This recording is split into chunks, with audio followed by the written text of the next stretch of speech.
starting. Here we go. So with that, we're going to go off the need to know list that you submitted before to get your questions answered, as well as we're talking, if things are coming up, feel free to put something in the chat and we'll do our best to answer that. But before we get going, I will start with Susan to introduce yourself, background, and then we'll go to Abhi. Go ahead, Susan. Sorry. Yeah. Hi, I'm Susan Miller. I'm the principal of New Tech High. I think this is my 5th year at the school. I was assistant principal before I became principal.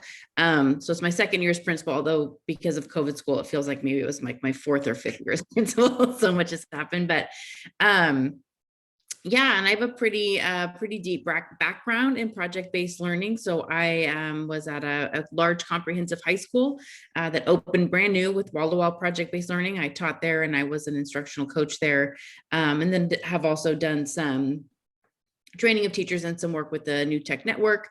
And then of course came to the flagship of that network, the New Tech High, and have been able to help and develop and grow the school in their practices as well.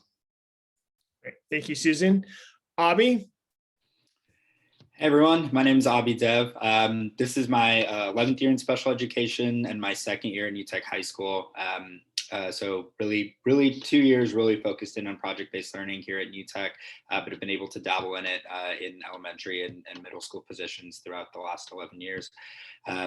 And yeah, I've had experience working in both inclusion as well as self-contained models in the middle school and elementary space, and have really enjoyed working in our inclusion model at New Tech High School the last few years.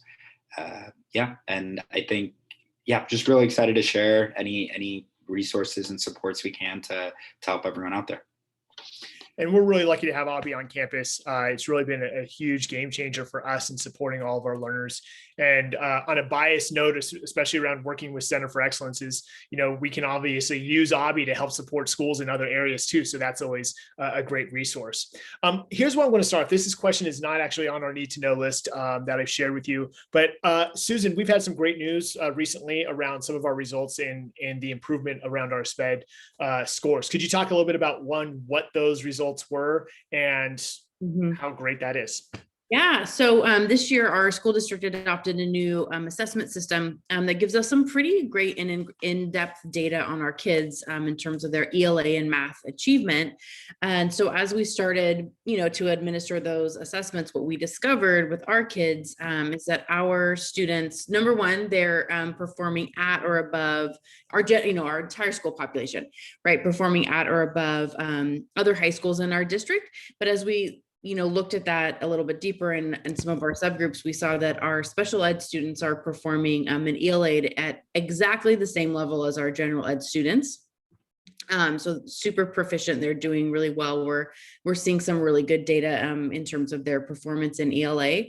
A little bit more of a gap when it comes to their math performance, but what we did see when we looked across the whole system is that our students with IEPs were outperforming other students in similar situations at other schools. So we felt like that was a really exciting data point for us. For me, it really affirmed the work that we've done to support those students and to support that department, the work that Mr. Dev and his team have done for those kids, and just, was really, I was excited about it. It was really, really exciting. Yeah, it's really, really great news for all the work that everybody's put in. So here's how we're going to proceed. We have a list of questions. I'm not going to go straight down the list. I might kind of ebb and flow and adjust some of the questions based on the conversation. For those of you that are out there, if you do have an additional follow-up question, please feel free to put that in the chat and we'll do our best. And the beautiful thing of having Abhi and Susan both here is they can talk both from, what's happening in the specifics, but then also from the system lens. So feel free to kind of play off each other as you see fit. So I think the first one kind of goes to this first question that I'll ask is, how are we using data to support the IEP goals on campus? Who wants to start? Yeah. I can start. Yeah, no, absolutely. I mean, I think it's data, right? I mean, we're living in that world where data is going to really push how our students are seeing growth and how we're showing them growth. And so I think the biggest place I'd like to start is there is not just one baseline, right? Susan had talked about our district assessment test, it's called our STAR assessment in our district, and that is a great baseline, and we're really proud of all the growth that our students have made in both reading and math. But that is just one source. I think one of the things I'm always pushing when I'm sharing this data with my students, especially showing the growth, is, hey, this is where you started in the fall on this assessment. That being said, let's take a look at a project that was similarly using all these skills that you've grown in, and let's see how it's converting to that. And showing the data is really helpful for us when our students are invested in it and understand the why of why it's important, and not just looking at a bunch of numbers.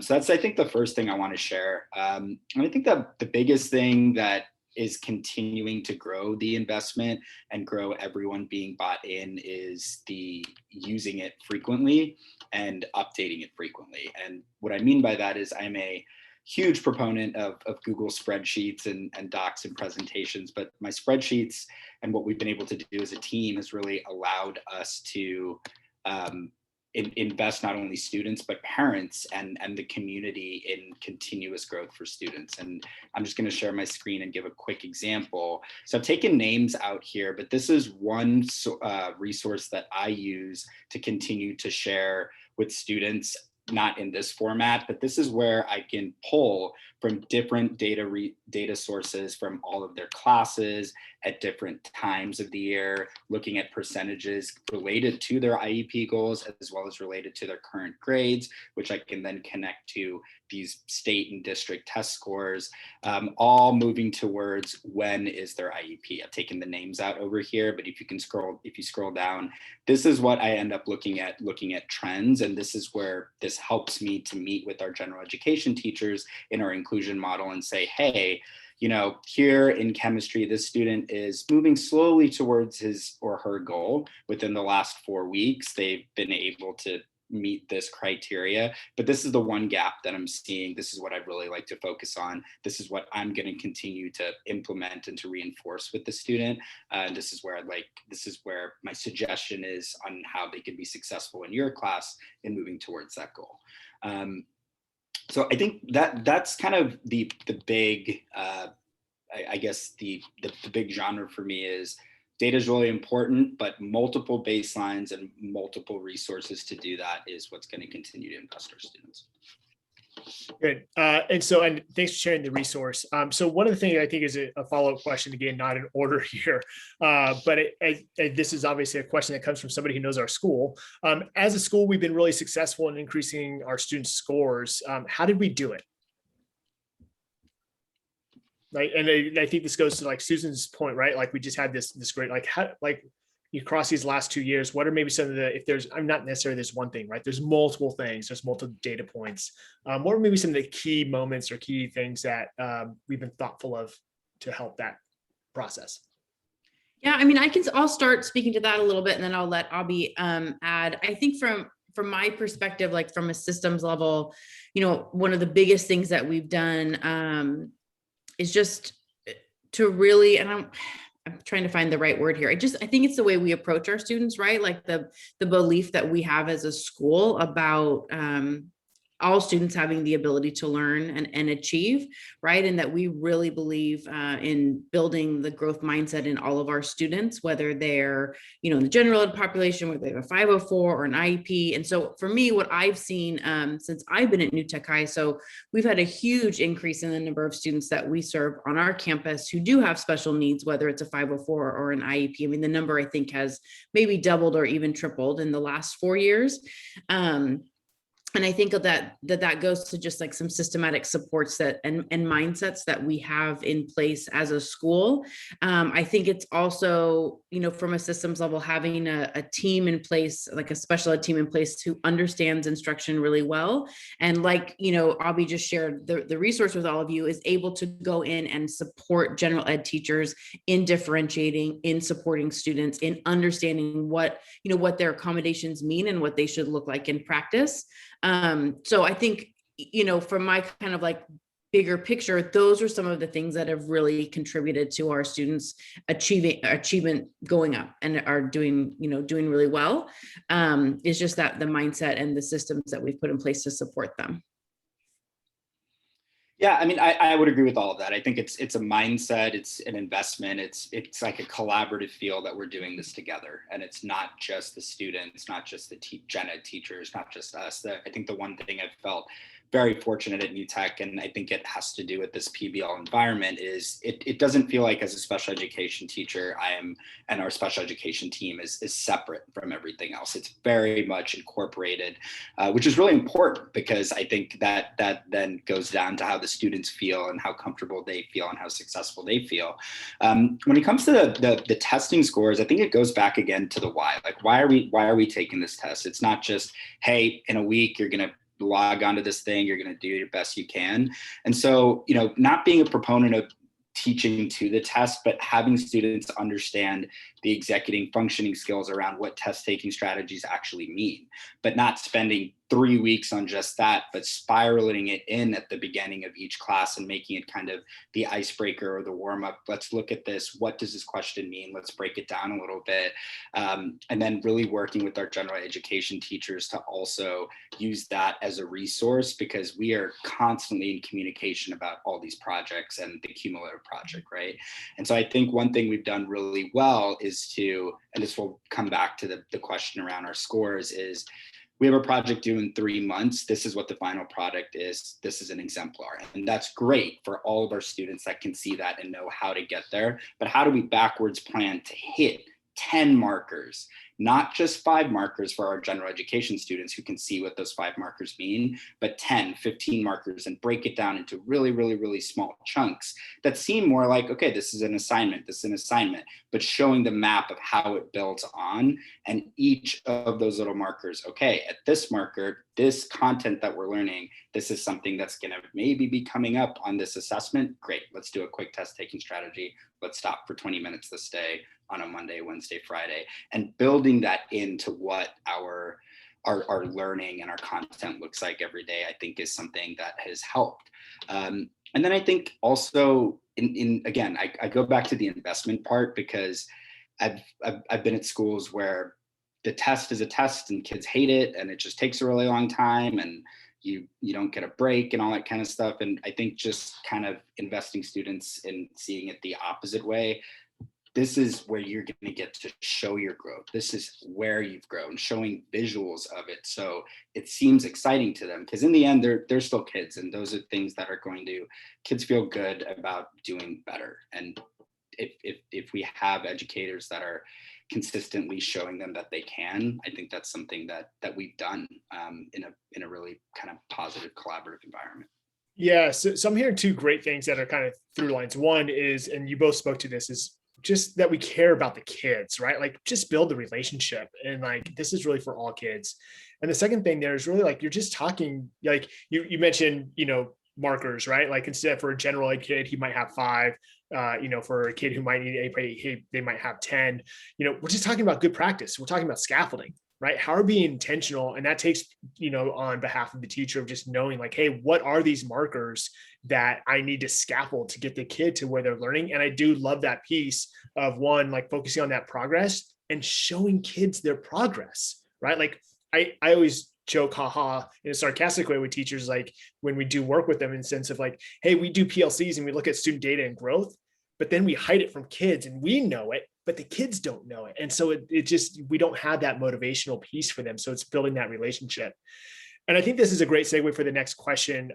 And, you've already touched on it a lot, but it's one of the first questions we had on here is, how does our special education team work with our teachers in supporting the project?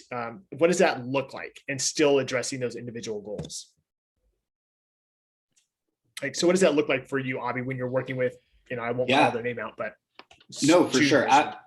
Yeah, absolutely. I mean, and I think like it starts again with that relationship building with the gen ed teacher. I mean, again, I was a brand new teacher at our school last year, had a lot of experience in special education, but not in this specific environment. So I think it's one, and I think this can be at any level, is coming to the teachers with, hey, these are the students you're working with this year. This is what it looks like for these specific students. I'm not just throwing these at you. Like, let's sit here and collaborate and figure out what this is going to look like to be successful for all these students. Okay. So we can get into what it looks like with a list of accommodations in a second, but I think it's, meeting with them, understanding that this isn't just a meeting once a year. Let's figure out what works for you. So math teacher A, yeah, we have a project once a month. It's very specifically once a month. Can we meet once a month and break down that project into our markers so that I can help support, accommodate, modify, differentiate material with you? And let's create accountability for ourselves as partner teachers, as special ed and gen ed team. Let's have an agenda, sit down, spend 30 minutes for each project, however much time we need, whatever it is that makes sense with your planning time, and really break down what our next steps are in order to make these students successful and feel like they're still hitting all the content markers. And I think the thing that I've found in creating that relationship, holding these meetings with the teachers and having an agenda and accountability with next steps, is what comes out of those conversations are not just going to help our special education students. You're going to help our English language learners. I mean, maybe a humongous population of our general education students as well, because we don't know what their challenges are, especially our brand new students or how students and just learning changes from year to year. So I feel like documenting documenting next steps, having everything linked through Google Drive and everything is just really, really helpful.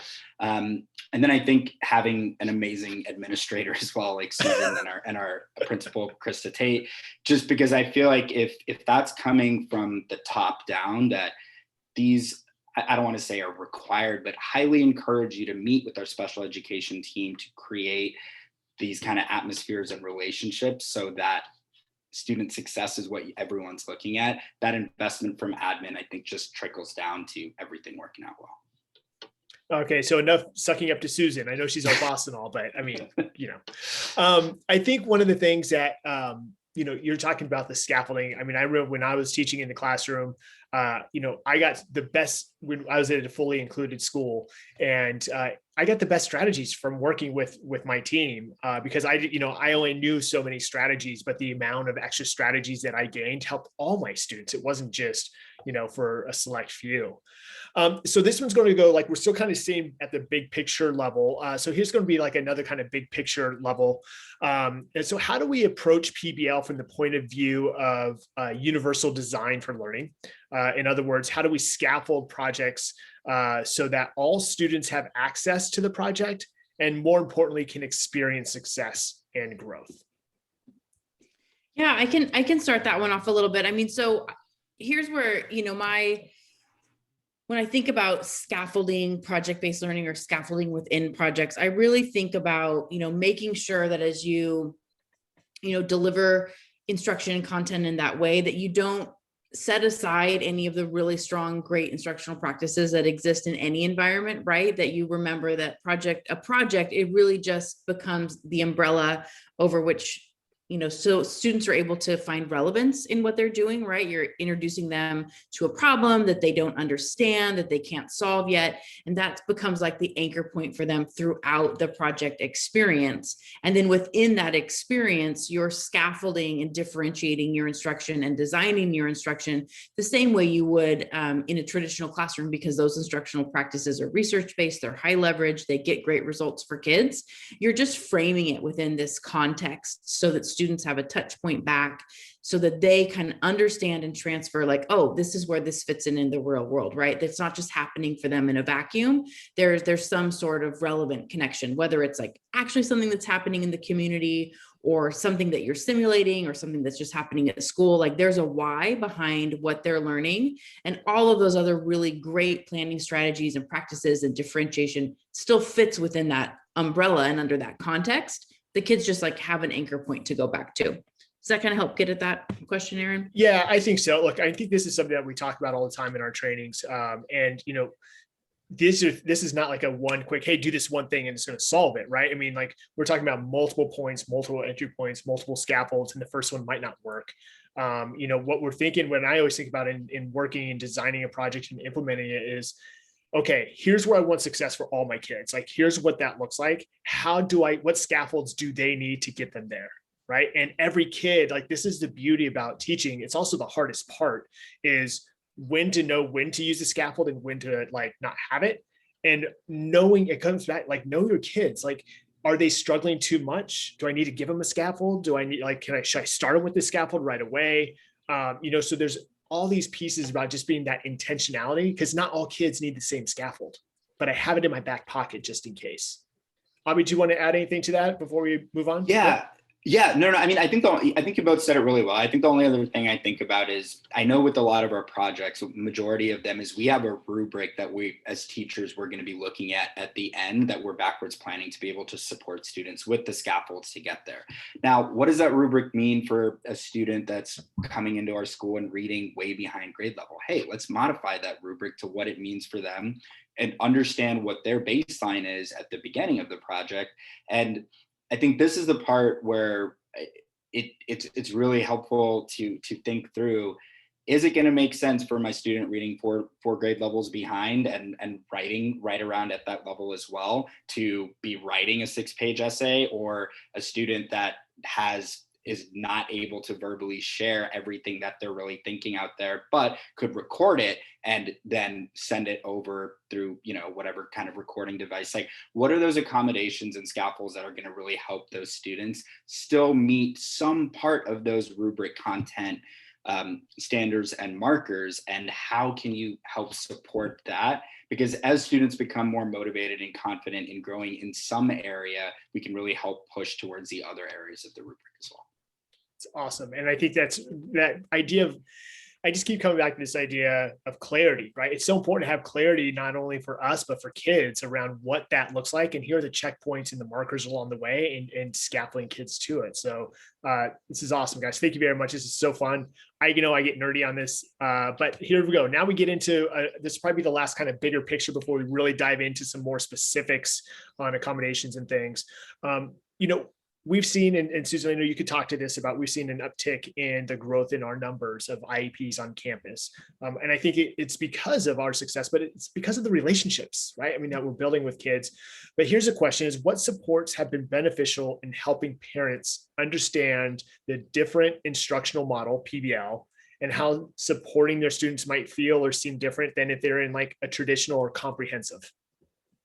Yeah, that's such a great question. And, I think a few things come to my mind immediately. So, first, we're an open enrollment school, right? So when we introduce, welcome new families, have orientation nights, have information nights, we really try to front load for every family coming in what our model is, how it might look and feel different to them from maybe what they experienced in school or what their other children have experienced in school. So we try to make sure that that's a big part of welcoming families back to school nights. Whenever we talk to families, we try to talk about, what looks different with us. I think another way to help parents understand and support them is just like welcoming them to the school, right? So obviously in a non-COVID time, we have, culminating events where we invite parents in to be panelists. We have things that happen in the evening. So I think that's another thing that has helped us connect with families and for them to understand how our model is different,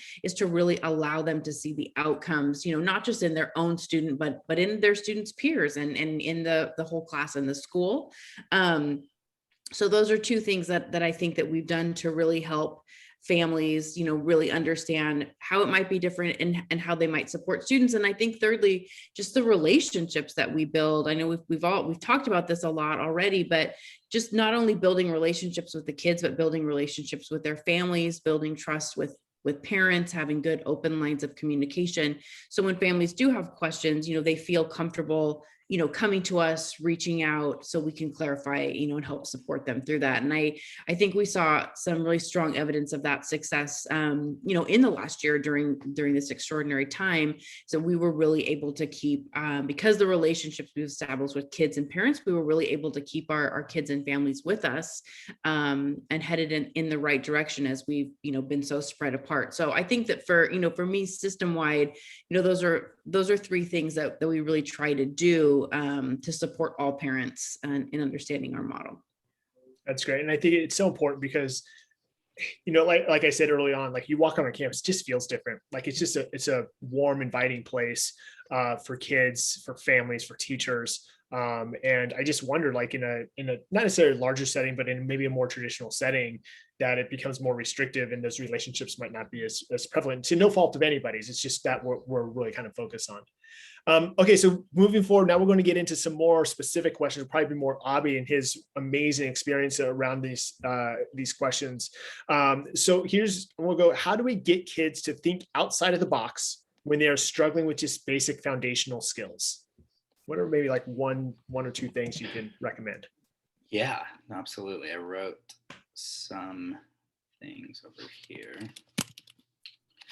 Yeah, I mean, I think the first thing that comes to mind is, again, just looking at what the outcome is, an exemplar, and backwards planning from there. And then also just knowing that it's okay not to hit every single outcome or objective, right? So if we have an objective for 4 weeks for students to hit all these different learning outcomes, and if they are starting to feel successful with just one, and continuing to building their momentum around that, I think is something huge, because you're building their capacity and their ability to learn and feel motivated around it.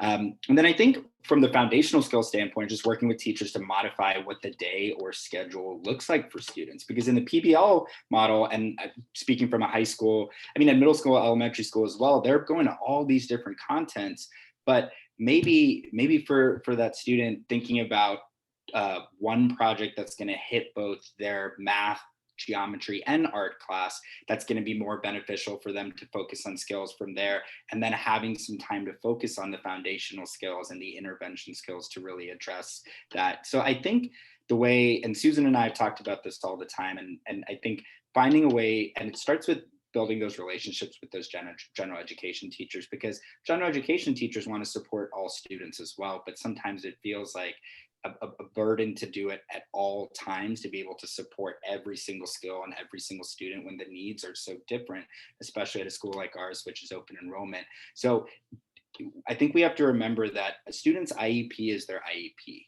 They're coming in and they have individual needs, and we're not going to mold them into fitting into the system. We're going to do it as much as we can, maybe 80% of the time for a lot of our students. But that other 20% is we're creating programs, and we're not creating services, but using our services in a flexible way to support them in various small groups to focus on those foundational skills, and slowly start to get them to think outside of that box is something that's helpful. And the last thing that comes to mind is student interest. I feel like a lot of time in schools, we are just really hitting, hey, great Gatsby, great story, just think about it, learn, understand.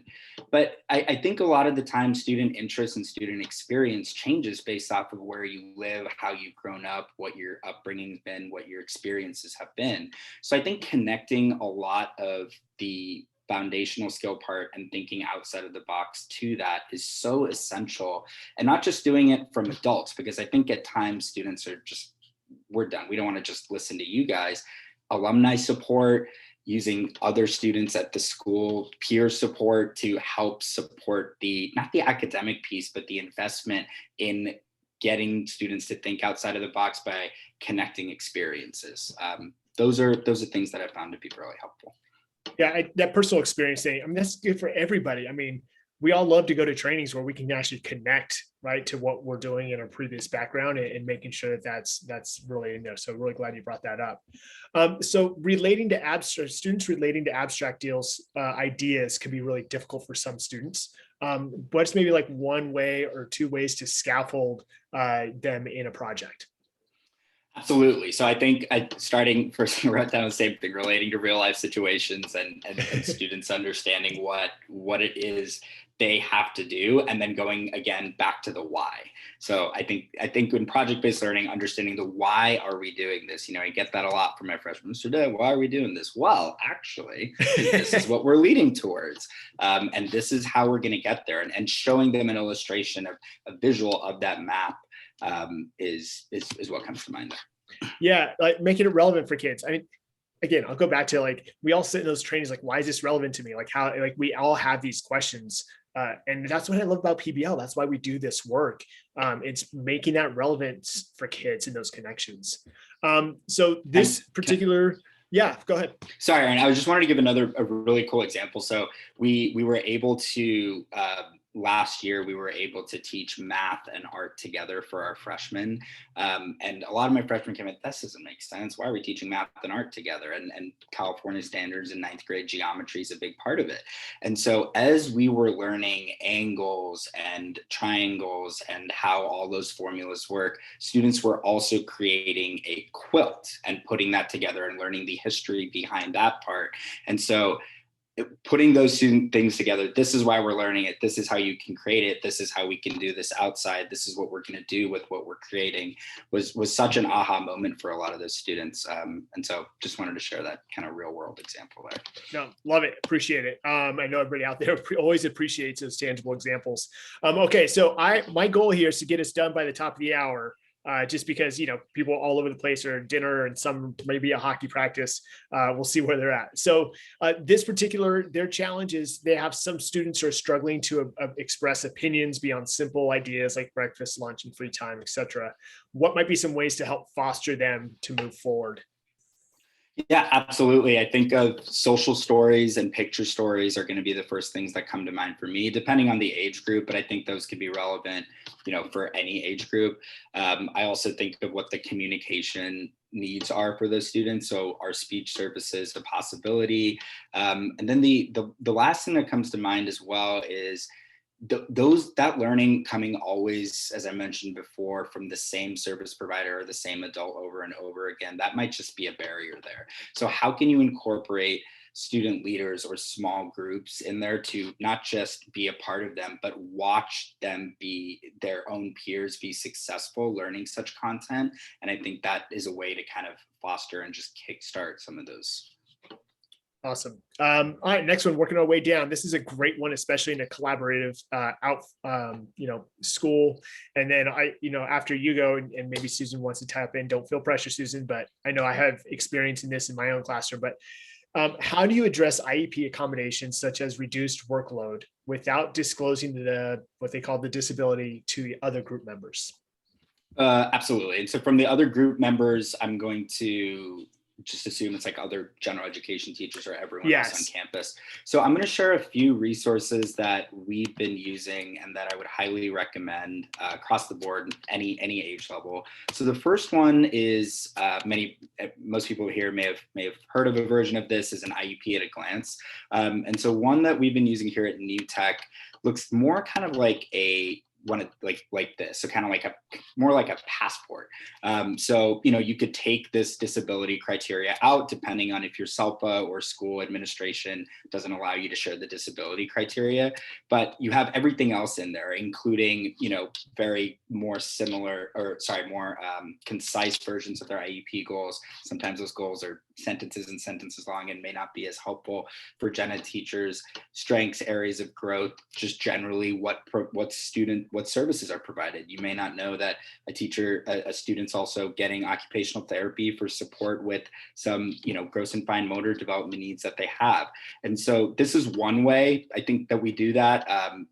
Again, you don't have to include the disability criteria, but you're able to share what the accommodations are. Sorry, right over here. This would be the accommodation section. The little title's missing. So that's one way, and that would be one for each student. Another way you can do it across the board, again, if you have a lot of students in a grade level and teachers need a really quick way to just be able to check, hey, what are my testing accommodations for this student? Again, I X'd out the student names, but just going back to spreadsheets. And this isn't my most visually appealing one, but just looking here at the top, you have all the accommodations here, and then a little X next to the student if they have it or not. And so this is one where I want to go into the school year having this ready for my teachers, having it in the soft copy as well as a printed out version in a binder. So they know, oh, I got a quiz next week. They're in an inclusion environment. These are the things I need to make sure to do around extended time, around breaks, copies of the notes. And, I don't need to necessarily do it all together, all by myself, but I can lean on my special education specialists to help support me. And then again, across grade levels, you can have the tabs at the bottom to support there as well. So those are great resources, like especially for teachers and not being able to share that out. And I appreciate the IEP at a glance. For those of you that are out there, you'll have my information afterwards, and I'll be sharing all this information out as well. If that's something you'd like a copy of, we can provide that for you. I'm going to take another iteration. This is how I read the question as well. What about like in a group member? So let's say like the four of us are collaborating, and I have a reduced workload.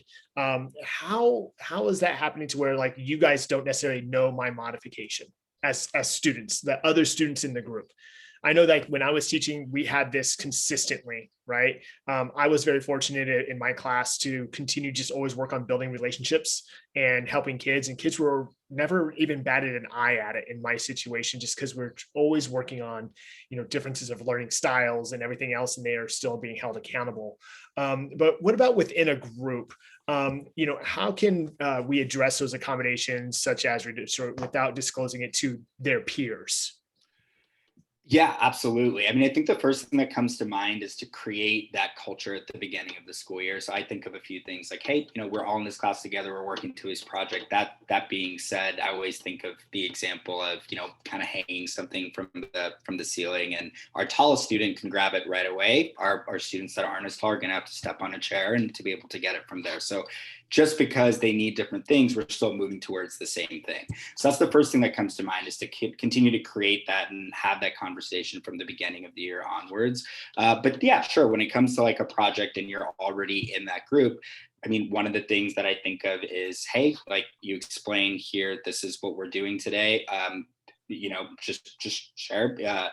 These two students with this accommodation, you may not know you have this accommodation. Everyone else may not know this accommodation, but these students, when you're done, this is what I would like you to do, and take a look at number 3, and they know that number 3 has a star next to it, which means that's where they're going to stop.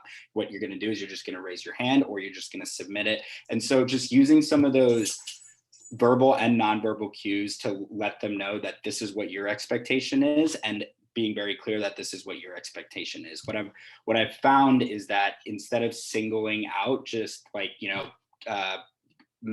group members A and B, these are your expectations. Group members C and D, this is your expectation. This is how you can bring it back to me, and try to do it in a way that you're right. The question's a great question, because we don't want to single out those students.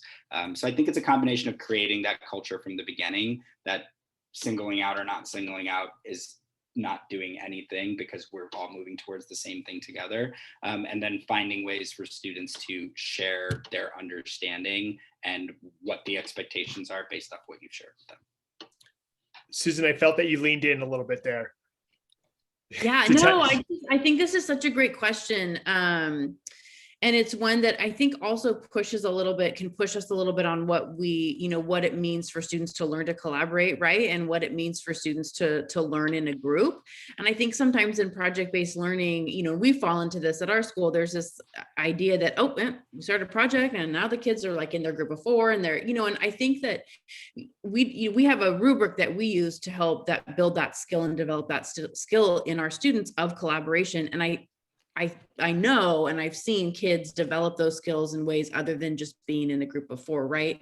So when we have had students in the past that maybe, and this applies to kids with IEPs or 504 plans, or, whatever type of accommodation, maybe there's anxiety, maybe there's hesitancy socially, or whatever it is, we can still get students to that outcome and help them build the skill of collaboration in different ways without it being anchored in a group of 4, 3 or 4 other students. So I just think that's something, I like to remind people of as they approach this issue of groups, because it's an issue with all kids, right? Like when someone's doing more work, someone's not doing enough work, but just really considering as you plan a project, what skill you're really wanting students to develop in terms of their collaboration and ways that you can get them there that doesn't have to be dependent on other kids necessarily.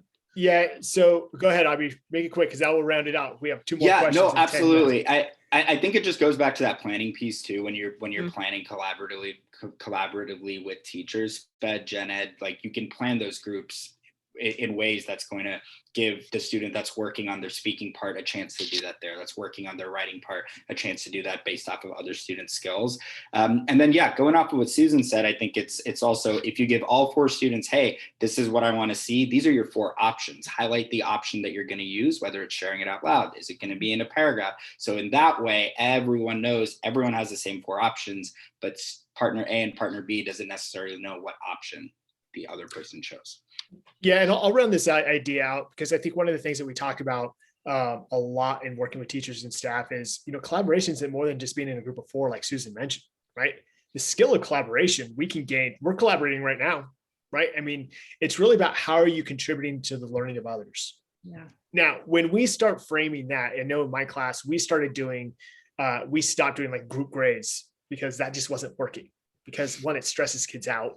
I won't go down that hole right now. It's really about, we would start doing, hey, how did so-and-so contribute to your learning today? How did they help you move forward? How did you help somebody else move forward? And that took that barrier away.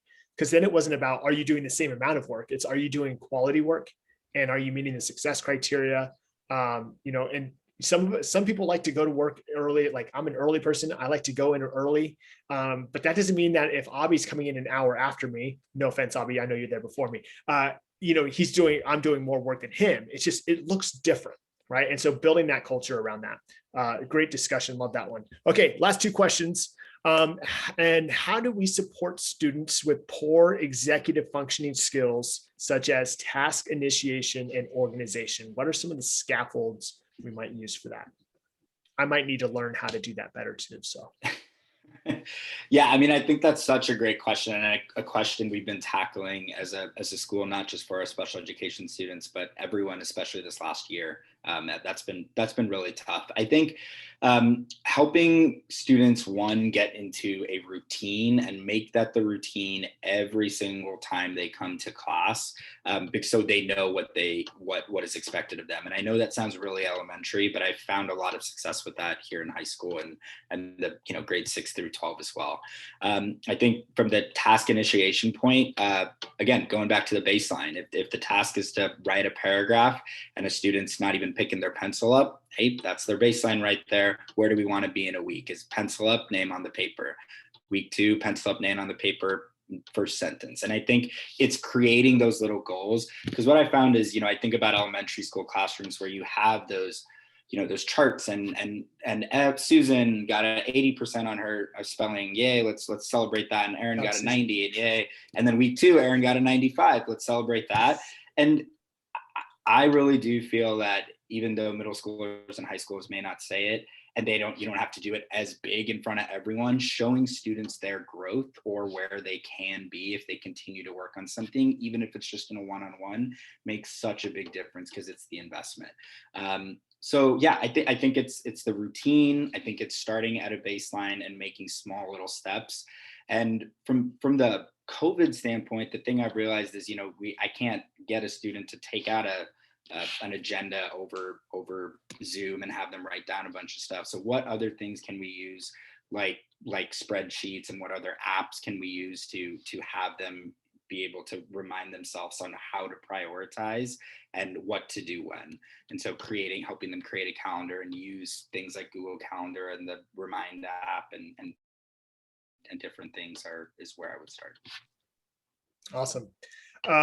Susan, anything to add before we go into our last one? That captured it really well. Perfect. Thank you. Okay, last one. So how do we normally provide provide supports and intervention for students with designations at the different levels of learning, like foundational, making, meaning, and transfer stage, so surface, deep, and transfer?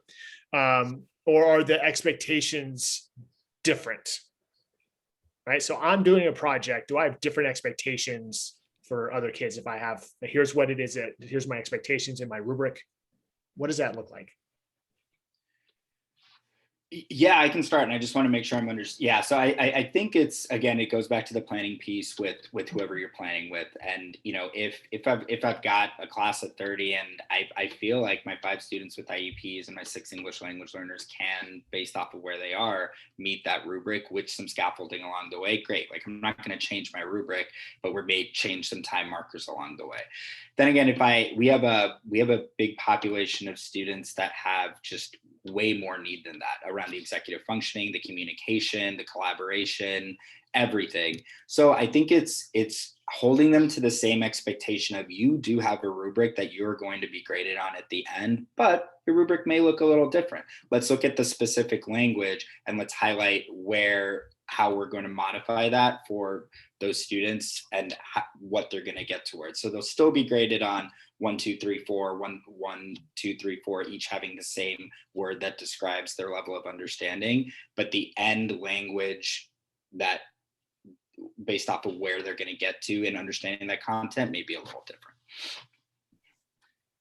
Yeah, I agree. I think one of the things that I know when I was in the class is I would create the rubric first. Like, here's our success criteria. Here's what it looks like for all kids. Here's my expectations.